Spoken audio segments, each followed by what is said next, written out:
Hello and welcome. I'm Leigh-Ann Gerrans and you're watching W News, broadcasting live from the Al Arabiya studios. These are our top stories. Trump warns Hamas will pay in hell if they reject his Gaza plan as leaders around the world welcome the proposal. The US President and Hegseth call for an end to woke culture in the military during a surprise summit. And controversy on the cricket pitch as Pakistan's cricket board chairman accuses India's Modi of dragging war into sport after India's Asia Cup victory.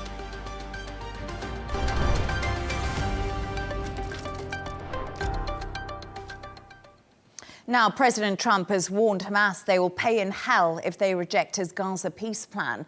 He's also said they have 3 to 4 days to respond to the plan that includes an end to fighting, the return of Israeli hostages, and the creation of an international board of peace to help run Gaza, which would include former UK Prime Minister Tony Blair. Here's more of what Trump had to say earlier today.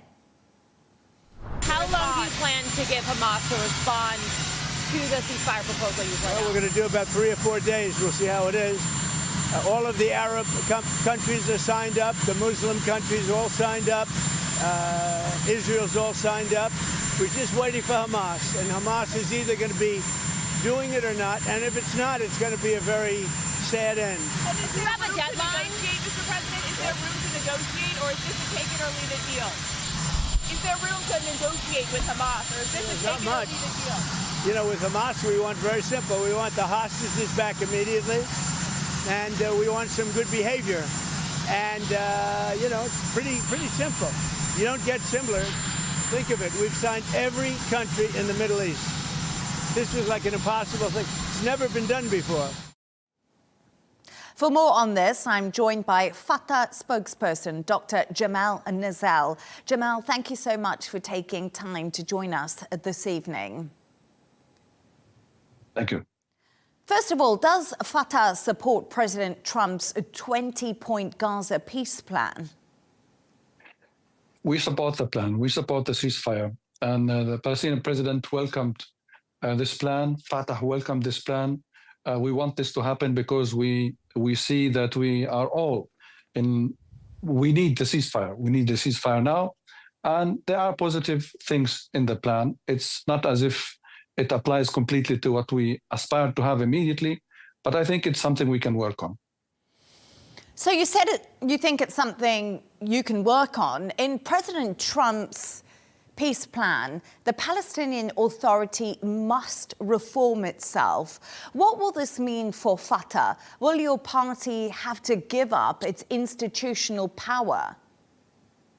Well, first, let me state clearly why we support this plan. Because it puts on hold the forcible displacement of the Palestinian people, and every Israeli politician has talked about that. It also puts an end to the dreams of Israel to annex both the West Bank and Gaza will not be resettled by Israeli and Jewish settlers. So these are 3 positive things that we will have from this. And of course, the role of the Palestinian Authority in Gaza will be gradually implemented. And it is stated in Article 19 of the plan that there will be a pathway to creating a Palestinian state. Of course, Netanyahu still rejects that, but he will be forced to do this some way, sometime down the road. I'm quite sure that this will happen, especially because his coalition is fragile and he will be put in the place that he has to accept this. And it seems far away from now, but we will be well advised to focus on here and now. We will be well advised to focus on this moment. Reaching a ceasefire is a big thing for everybody who lives in Gaza. It's not a political game for us. We're not playing cards here. We're not playing the card of our interests. We are interested in seeing our people having peace and tranquility. Gaza has to be rebuilt. The people, the aid, international aid has to come in, and trade has to flow so that the people can have a normal life, their normal life back. So, Dr. Jamal, I hear you and exactly what you're saying. People need to have their normal life back and the ceasefire needs to happen, and you support that. But Fatah's legitimacy and financial problems worsened after Hamas came to power in Gaza, which has weakened your party's credibility significantly. Can the people of Palestine trust you with their finances and to have free and fair elections and trust you to be part of the governing body one day? I believe they can, and we have an independent government in place. We've had this for quite a very long time, and the new government was installed about a year and a half ago as part of the reform process. And the reform process has been ongoing ever since. You asked me previously what it means for us. In the statement of the Palestinian president, he pledged to change the scheme of the payment for the families of the martyrs and the prisoners, and he pledged to change the educational curricula in terms of the UNESCO. So the reform process is also our idea. We don't see that it is forced on us from any international outside governments. It's in our best interest to implement this. Sometimes they mean different things than we understand. But when it comes to governance, yes, we are keen on implementing this. Why people can trust Fatah? Because we have reached out to the international community. We have the program, a credible program that created the space for partnership with the international community, who pledged also financial support to the Palestinian Authority. Now, they wouldn't do this if they did not entrust the Palestinian government of handling these international dollars, if I may say so. It's based on experience. We have checks and balances, and the Palestinian government is a trusted partner for international partners. I can say this.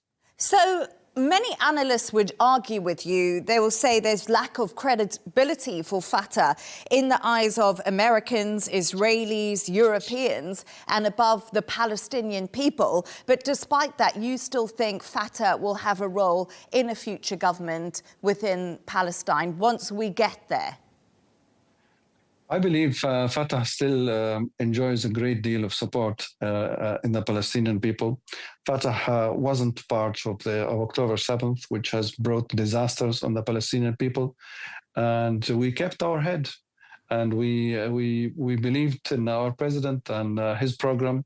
And we have our way of making our voices be heard on the international arena. You've seen the New York peace conference headed by Saudi Arabia and France. We have strong international partners who believed in our program of the program of the Palestinian independence. The major countries of the world have recognized the state of Palestine. That was our idea. We created the program of the independence back in 1982 in the 19th session of the Palestinian National Council that took place in Algiers, 1988. We decided to recognize the UN resolutions as terms of reference for a peaceful solution of this problem, and a peaceful solution has to be found. What else can happen? I mean, the military option that Israel had sought and still is seeking has failed. What has Israel achieved through military means? If the military option was a successful option, why has Israel had to fight 77 years till today? So there is no military solution to this problem. There is a political one based on what they call the two-state solution. We are part of it. In fact, we invented it.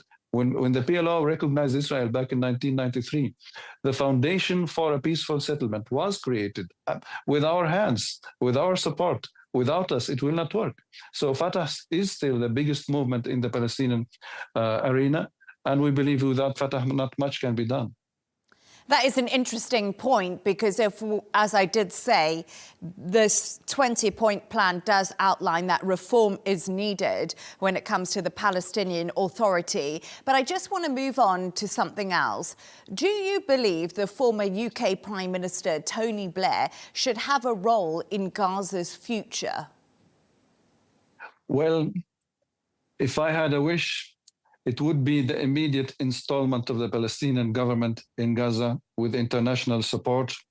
We look forward to having a UN resolution to back the establishment of an international force to support the Palestinian Authority in order to confer international legitimacy on such a body.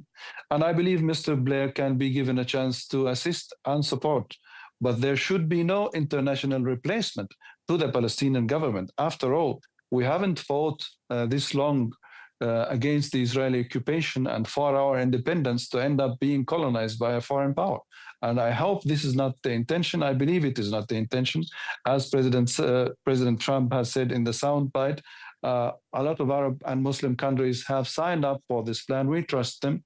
We trust Mr. Trump himself, and we believe that he is sincere in creating peace between the Arab and Arab nations and Israel, including the Palestinians.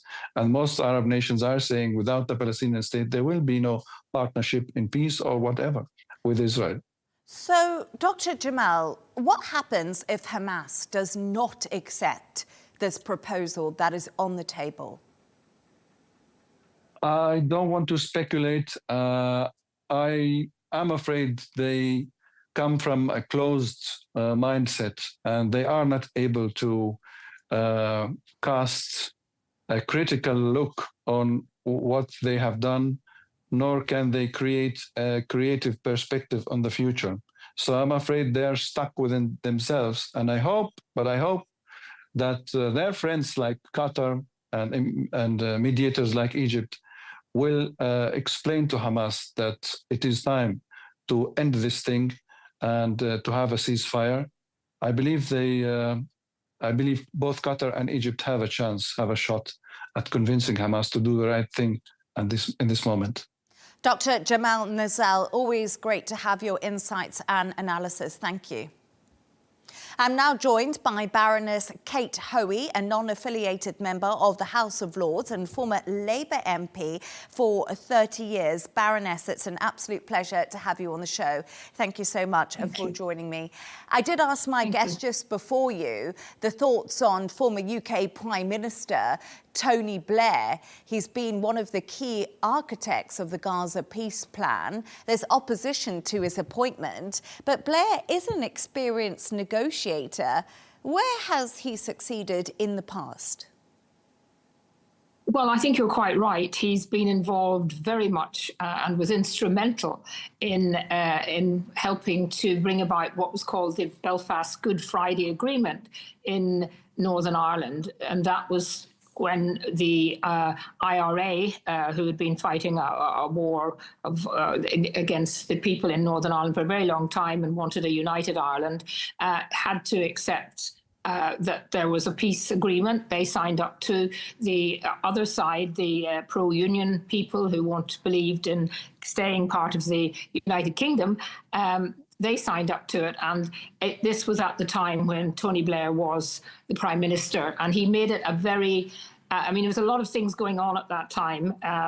We're going back now to 1998, just a year after he took power in 1997. And he really made it almost a kind of zealot job to get peace in Northern Ireland. There'd been some 20 years of bombs and killings and terrorism. And there was no doubt about it.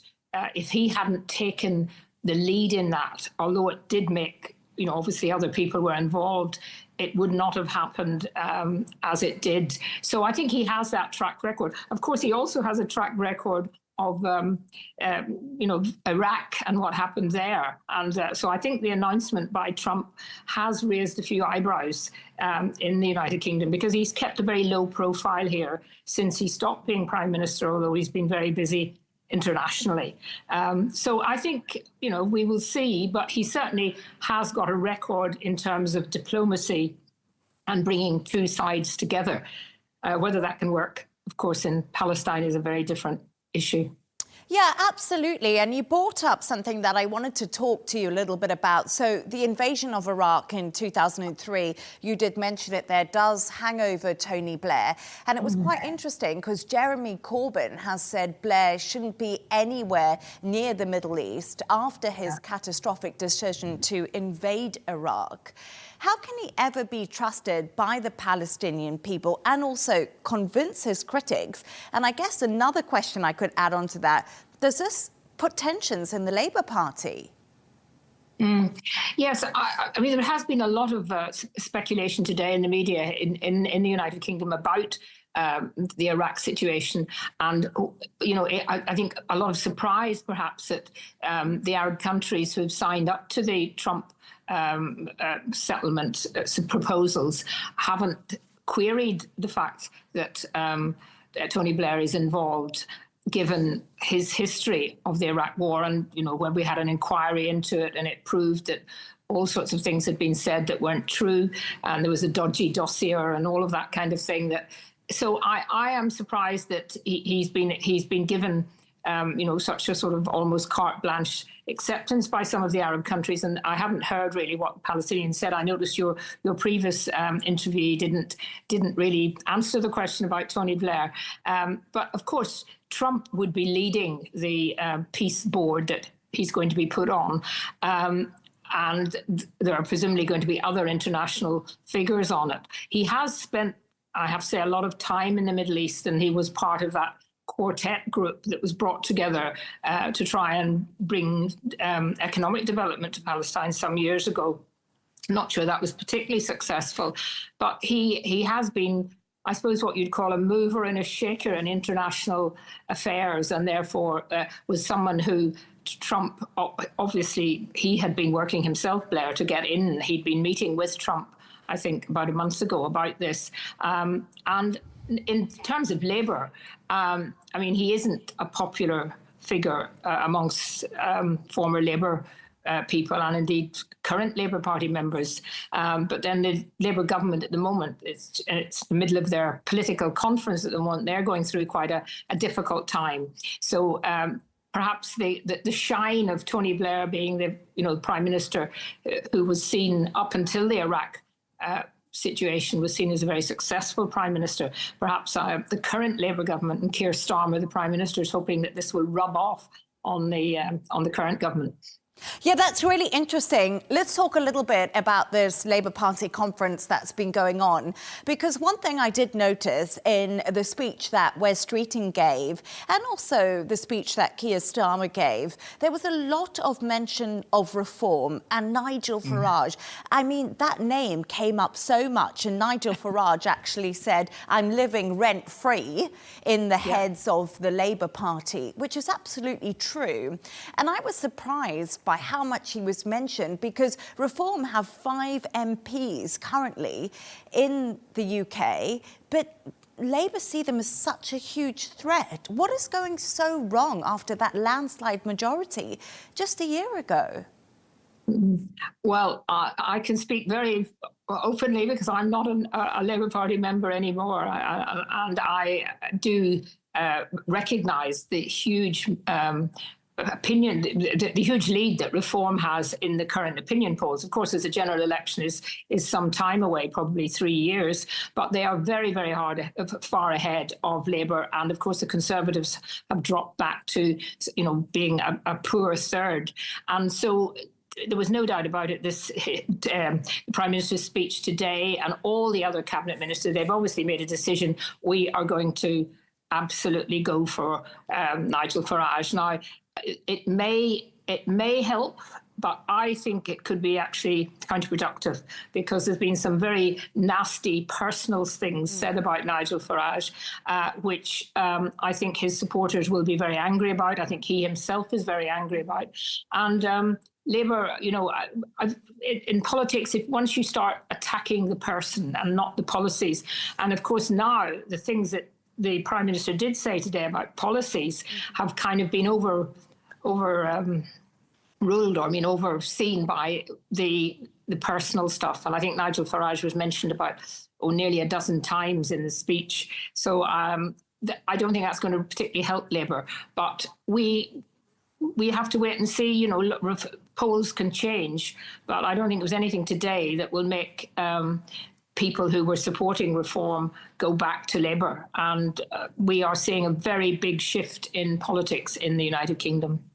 Yeah, absolutely. And I did hear what Keir Starmer said, stop buying this snake oil from Reform seems to be, which I thought was quite interesting because Wes Streeting said it too. But it was great to have you on. Thank you so much, Baroness Kate Hoey, for joining us. I could speak to you all night. Thank you.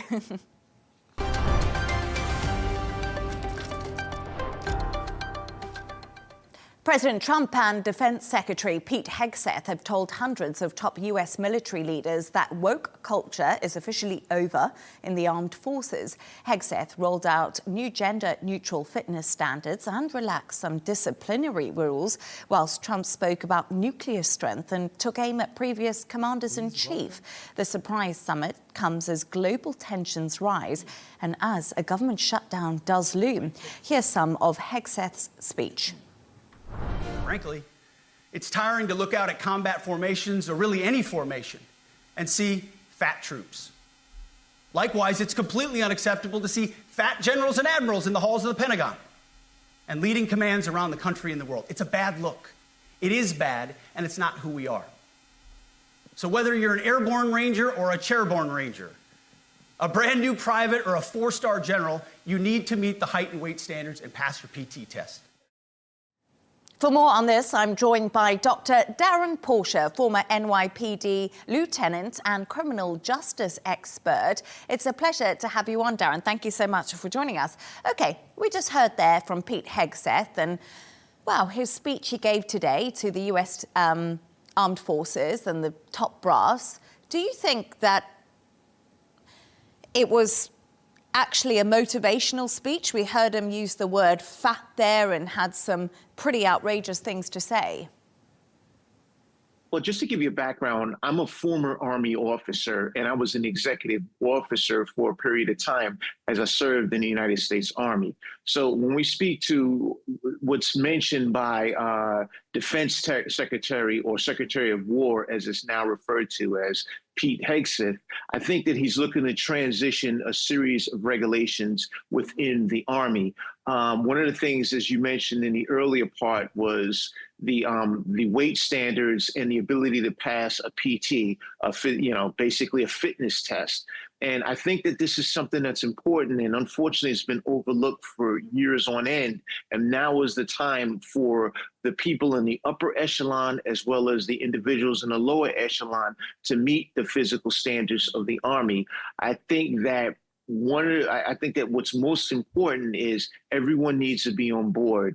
He makes mention to something we refer to as warriors ethos, in that the lethality of the Army, or I should say the military as a whole, should be something of optimum and supreme importance. And this is very resonating as it relates to the conflicts that we see in places like Ukraine and Russia, as well as what's happening in the West Bank and the Gaza Strip. I think that the United States military needs to provide a level of strength in these conflicts, as opposed to just being on the side, because these are two conflicts that need to end, and they need to end now. So are you telling me that really this was Hegseth and Trump putting America's might forward today, a warning to what could possibly happen if US troops were on the ground? Well, I think it's giving the people an agenda that are in the military that, look, we are moving forward. There's some serious agendas at hand on the world stage, and we need to be better prepared if we're going to address them. The war in Russia and Ukraine needs to stop. The aggression of the Russians has just gone above and beyond, and nothing has been done. We need to come in from a position of lethality to ensure that we're speaking from a place of strength. When we look at what's happening in the Gaza Strip, the same holds true there. We need to have the ability to neutralize that conflict in the Gaza Strip. And if we have soldiers or military members that are incapable, it's a moot point. And also, Hegseth used the occasion to rally against the woke values within the Pentagon. As I mentioned earlier, he berated troops for being overweight, bearded, or actually having long hair. I noticed something. Very few people applauded once the secretary finished his speech. Is he respected among US military leaders? I know he was in the military, but he was just infantry. He wasn't the top brass. Well, Secretary Hegseth was a major in the Army Reserve, but he was also on active duty, and he did deploy to Iraq. As it relates to him being openly embraced by the men and women that are, I want to say, the upper echelon of the military, I think oftentimes change can be a disrupting function. And so you have a sense of disruption that's being introduced by Secretary Hegseth. The weight standards, the physical training standards are of optimum importance. And if a person doesn't have the ability to lead by maintaining those standards, it's very difficult for them being a general or an admiral to tell someone that's of a lower rank that they need to do something that they're not adhering to. So that do as I say and not as I do philosophy should be out the window. Lead by example. Now to President Donald Trump, who said he's not happy with the look of certain Navy battleships and that he recently sent a nuclear sub to spy on Russia. Darren, are aesthetics important, and is it really going to protect the US from military threats to have beautiful submarines? Well, from an aesthetics perspective, I don't really buy into that philosophy, but at the same token, the lethality is important. The Chinese Navy has eclipsed the United States Navy, and we need to catch up. We're coming from behind because we've traditionally been the military might that supported the United Nations. But when we have other nations such as China and Russia, well, China specifically, that is eclipsing the United States Navy, that's when we have to do something. I'm in wholehearted agreement in the intelligence perspective of having submarines that collect data, that introduce it to the military to ensure that we can be fully and readily available and accessible in the wake of a conflict overseas. But the aesthetics piece, I want to say the logistics must be in working order. And if the logistics are not in working order, that's when you have a troubling effect as relates to a military. And Trump summoned a top military brass from all over the world at short notice. And many people are actually questioning the timing of this. Was this a sideshow to distract from the pending government shutdown that we're seeing in the US and to distract people from what's actually happening and quite serious right now? It's difficult to assess if this was a distraction technique, because when we look at things that Trump has done in the past, when he's been countered on questionable moves, he's oftentimes introduced a distraction technique.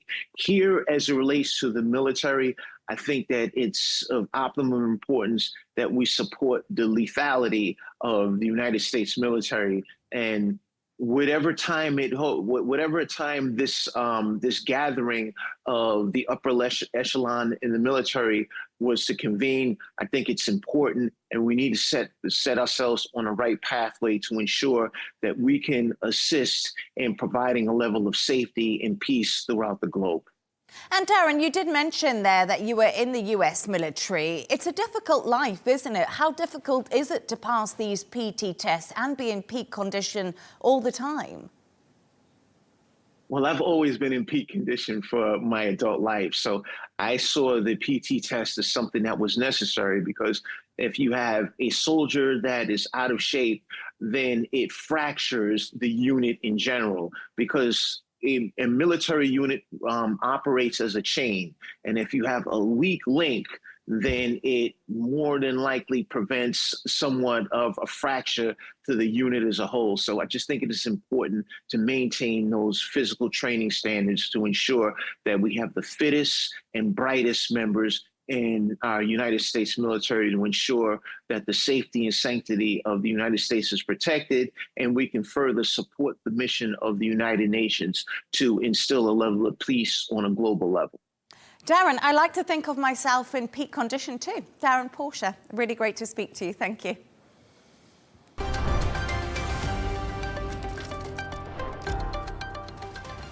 Let's take a look at some of the other stories making the headlines today. The South African ambassador to France has been found dead next to a hotel in Paris. According to reports, Ambassador Nathi Mutetwa was reported missing by his wife after receiving a text message that did worry her. His death was called a national loss by South Africa's Foreign Affairs Department.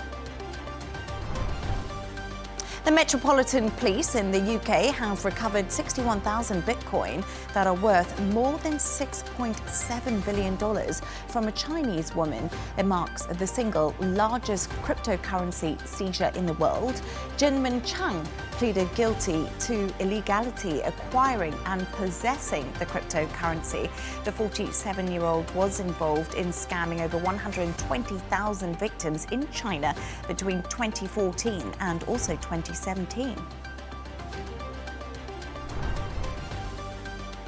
Afghanistan is facing its second day of a communications blackout after Taliban authorities cut the fiber optic network. They began shutting down high-speed internet connections in some provinces earlier this month in an effort to prevent immorality. The Taliban has yet to give an official reason for that decision.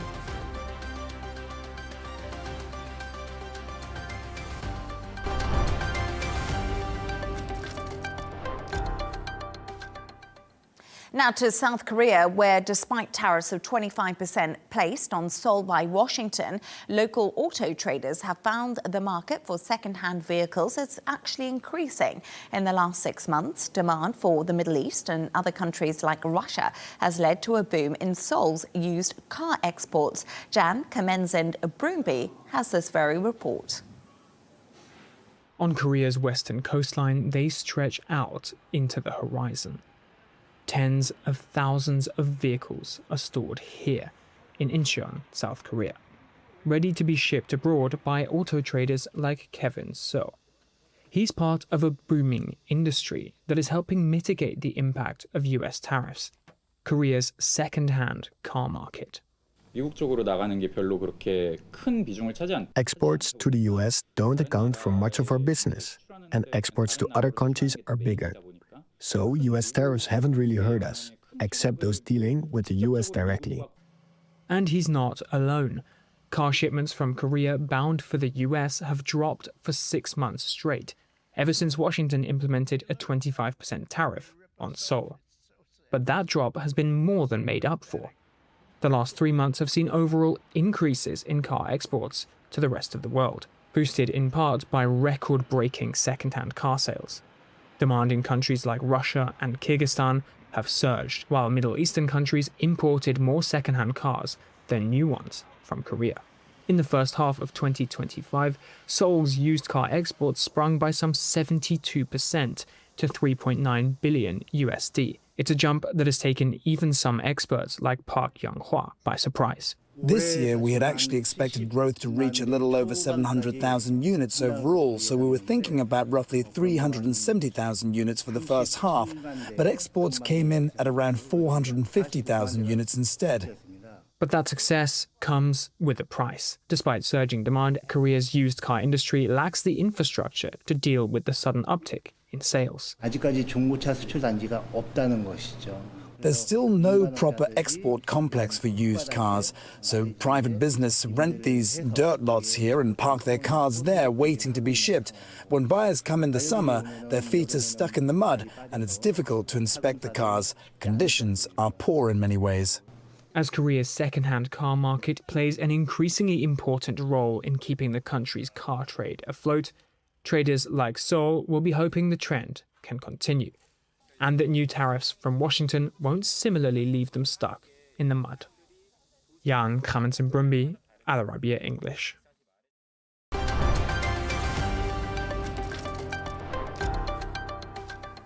Now to cricket and politics, as tensions between India and Pakistan have escalated after India's Asia Cup 2025 victory. The controversy at the Games began when India refused to accept the Asia Cup trophy from the Pakistani Interior Minister and the President of the Asia Cricket Council, Mohsin Naqvi.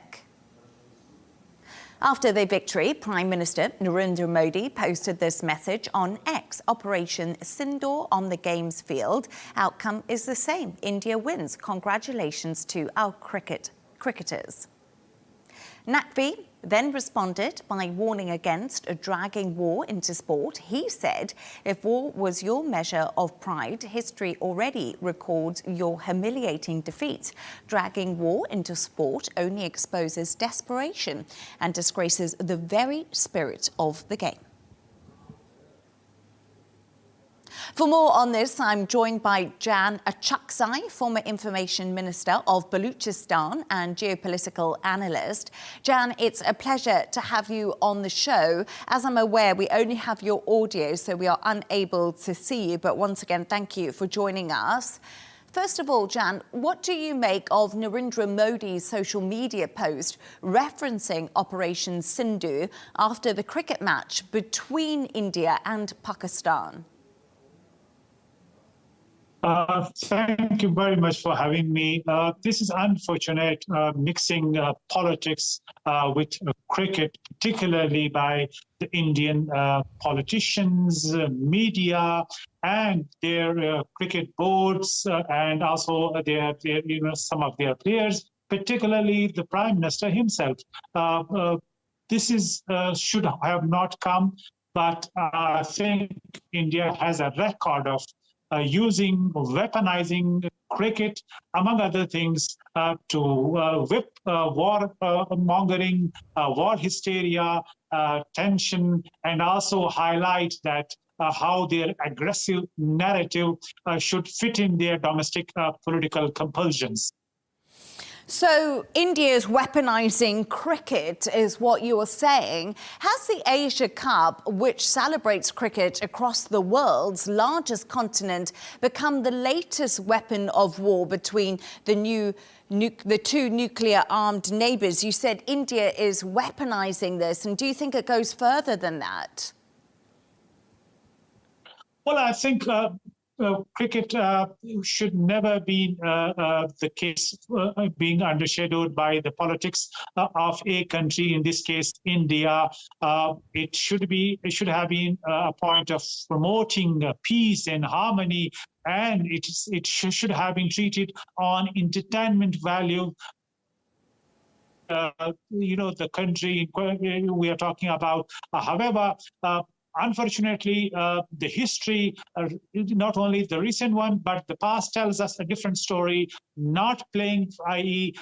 Cricket between the two countries, refusing visa, refusing influencing the ICC board against, Pakistan's playing with India. So I think this is a record that speaks for itself, that how politics dominated the Indian behavior, particularly on the cricket field as well. And this tournament began amid bitterness, both on and off the battlefield. Why did the two countries agree to actually play each other? And there's been such bad feeling between Pakistan and India. Well, Pakistan has always tried to play in terms of sportsmanship, tries to foster peace and harmony. It has used cricket even in the past. The past political governments used to reduce tension between the two countries. What we call it, we have seen cricket diplomacy once under a political government of General Ziaullah, another government of General Pervez Musharraf, who used cricket between the two countries to reduce tension. So I think on one hand, Pakistan has been using cricket for entertainment value, for peace and harmony. On the other hand, just like India weaponizing water, trade, peoples-to-peoples contact, and also cricket, unfortunately, in this case, in the recent example of ICC, cricket tournament is the latest example. It should not have happened, but it happens, and I think it is unfair to the people around the world who love cricket, who love Pakistan, India, play cricket in a sportsmanship manner. But here we are, unfortunately, dealing with a culture which is very much within sports arena as well. Jan Achuksai, thank you so much for joining us. A little bit of technical problems on the line there, but it was great to have you on the show.